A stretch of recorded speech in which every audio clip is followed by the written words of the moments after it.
ఒక ఉన్నత ప్రయోజనం కోసం తమని తాము ఉద్ధరించుకోవడానికి మానవులకు జ్ఞానశక్తి ఇవ్వబడింది.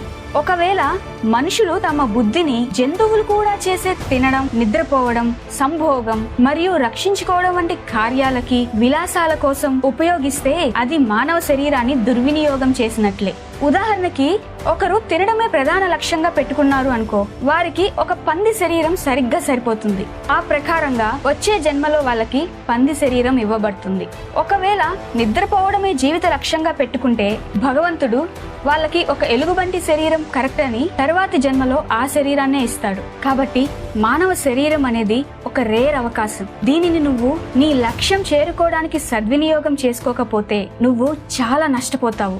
ఎన్నో జన్మల్లో 84 లక్షల రకాల జీవరాశుల్లో పడి తిరుగుతూ ఉంటావు. కానీ మనం ఒక్కసారి ఆధ్యాత్మిక సాధన యొక్క ప్రయాణం మొదలు పెడితే దాన్ని ఈ జన్మలో